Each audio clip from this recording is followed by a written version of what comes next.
Hello again, you wonderful people. Andrew Mount here for GG. It's Halloween, so that can only mean one thing. No, not kids trick or treating, but Venetia Williams about to have a glut of winners. At least that's what I'm hoping. I want to talk about her yard, I want to talk about the yard of Sandy Thompson, and I want to give you one more bet for Kempton tonight, which goes in the 640. Now, I'd normally be going to Chelmsford on a Thursday night, but I'm not a big fan of the card there. I've had just the one bet, Love Dreams in the Claimer at 5.25. I mentioned that one on my blog on GG.CO.UK earlier on. Now, talking about Venetia Williams, she had a winner with Burton's Well in the Veterans Handicap Chase at Aintree last Sunday, and I'm also hoping that Du Soleil can win for her at Stratford this afternoon in the 4.25. Now, generally speaking, the yard does well during the month of November, particularly in handicap chases. Now, since 2011, the last 8 seasons, had you bet her runners in these races during November, you'd be quids in. Profit of almost £117 to a £1 level stake, 48 winners from 228 bets, a strike rate of around about 21%. Now, you can increase that strike rate by only backing those who were coming back from a break.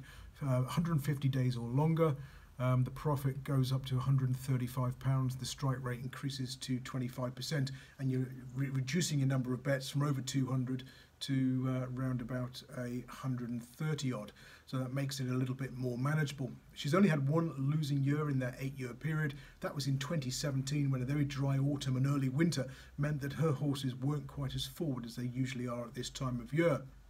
So in summary, get with Venetia Williams in handicap chases in November. And another seasonal system I like to follow regarding trainers is that of Sandy Thompson. Now, he does particularly well when the mud's flying. If you bet all his runners blind from the 1st of November until the end of February, you'd be quids in as well. Since 2013, his profit in these circumstances is over £189 to a £1 level stake. 63 winners from 267 bets. So get with Sandy Thompson as well as Venetia Williams if you want a couple of systems to follow blind. Now, the additional bet I want to give is the 640 at Kempton, and this is the Clive Cox trained Just the Man. Now, he's running in an all-weather handicap for the first time, which is a profitable angle for this yard. And this one's really caught the eye at Sandown the last twice. Now, 3 runs ago at Newbury in July, he won in handicap company.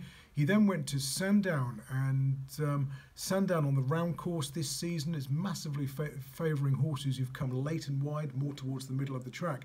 Yet Adam Kirby had Just the Man up the inside throughout, and he probably did well in the circumstances to finish second. Now, there's a couple of other horses in that race finishing down the field, the 4th and the 5th, who also raced towards the inside, who've come out and won since. Now, next time out, dropped in class to class 4 level. Just the Man's gone back to Sandown 10 furlongs again, but Adam Kirby didn't learn his lesson and he's stuck to the inside yet again. This time he's finished 5th, only beaten 2.5 lengths. Again, the winners come late and wide down the outside. So he's going back to the polytrack. He's had 2 runs at this venue previously, both in 1 mile novice contests from poor draws. He was 4th at 25 to 1 from stall 13, and then 2nd at 4 to 1, beaten a length from stall 10. So over a mile 3 tonight in handicap company from a handy draw in stall 3. I think Just the Man round about 9 to 2 or 5 to 1 is a good bet to add to those ones I've put up earlier on my blog. That's it from me until Friday when I'll be at Newmarket. I'll catch you then.